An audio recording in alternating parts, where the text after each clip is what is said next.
Hello everyone, मैं आप सभी का आपके अपने चैनल में स्वागत करती हूँ। आई होप आप सभी लोग अच्छे होंगे। यह वीडियो विशेष रूप से बिहार सुपर टेट से संबंधित। इस वीडियो में हम लोग बिहार बोर्ड के अंतर्गत जो 9th क्लास लोकतांत्रिक राजनीति का बुक है उसका अध्ययन करने वाली। आज की इस वीडियो में हम लोग पोलैंड में लोकतंत्र हेतु संघर्ष के बारे में अध्ययन करेंगे। इससे पहले हम लोग साम्यवादी शासन व्यवस्था के बारे में जान लेते हैं।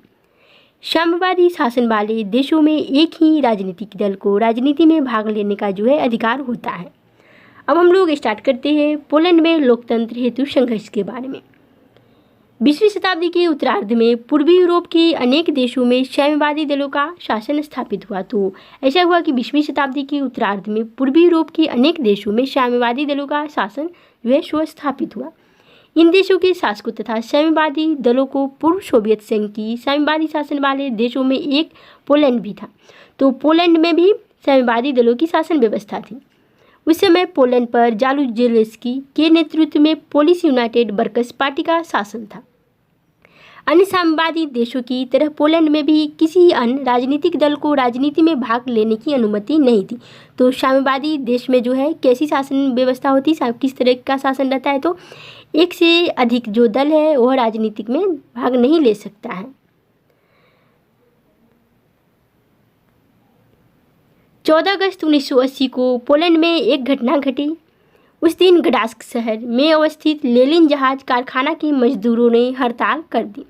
हड़ताल का कारण था एक क्रेन चालक महिला को गलत ढंग से नौकरी से निकाला जाना। तो हड़ताल का मुख्य कारण था एक क्रेन चालक महिला थी, उसको गलत तरीके से नौकरी से निकाल दिया गया था। मजदूरों की मांग थी कि इस महिला को काम पर वापस लिया जाए। अन्य साम्यवादी शासन वाले देशों की तरह पोलैंड में भी साम्यवादी दल के मजदूर संगठनों के अतिरिक्त किसी दूसरे मजदूर संघ को हड़ताल करने की अनुमति नहीं थी। तो अन्य साम्यवादी शासन वाले देशों की तरह ही पोलैंड में भी साम्यवादी दल के मजदूर संगठन के अतिरिक्त किसी दूसरे मजदूर संघ को हड़ताल करने की अनुमति नहीं रहती थी। अतएव हड़ताल को गैर कानूनी घोषित कर दिया गया, परंतु मजदूर बिना इसकी परवाह किए हड़ताल पर डटे रहे। इसी कारखाने से नौकरी से निकाला गया एक इलेक्ट्रीशियन लेक बलेशा हड़ताली कर्मचारी का नेता बना।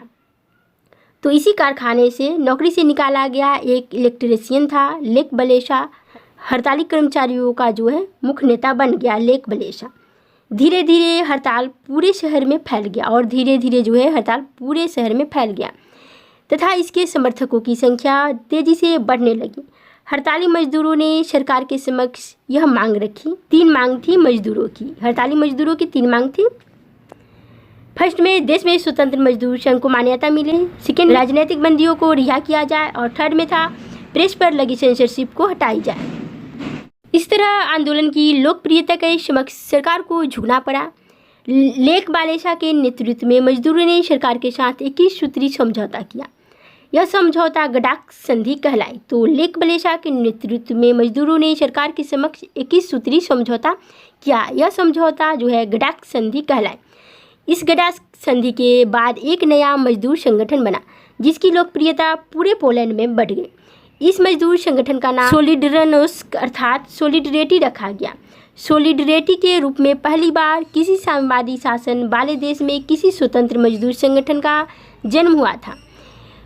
तो ऐसा हुआ कि सोलिडरिटी के रूप में पहली बार किसी साम्यवादी शासन वाले देश में किसी स्वतंत्र मजदूर संगठन का जन्म हुआ पहली बार। 1 वर्ष के भीतर ही सोलिडरिटी की शाखाएं पूरे देश में स्थापित हो गई और इसकी सदस्य संख्या 1 करोड़ के करीब पहुंच गई। 1988 में लेक बलेशा के नेतृत्व में पोलैंड में फिर हड़ताल शुरू हो गई। इस समय तक पोलैंड की अर्थव्यवस्था में तेजी से गिरावट होने लगी। सोवियत संघ से सरकार को मदद का कोई भरोसा नहीं था। पोलैंड की साम्यवादी सरकार के कुप्रबंध और भ्रष्टाचार के किस्से सामने आने से जनरल जारुजेलेस्की के नेतृत्व वाली सरकार के समक्ष संकट बढ़ने लगे। पोलैंड की साम्यवादी सरकार के कुप्रबंध और भ्रष्टाचार के किस्से सामने आने से जनरल जारुजेलेस्की के नेतृत्व वाली सरकार के समक्ष संकट बढ़ने लगा। हजारों की संख्या में सोलिडरिटी के सदस्यों को जेलों में डाल दिया गया और संगठन बनाने, विरोध और अभिव्यक्ति की स्वतंत्रता थी फिर से छीन ली गई। लेक वालेसा के नेतृत्व में आंदोलन पूरे देश में फैल गया।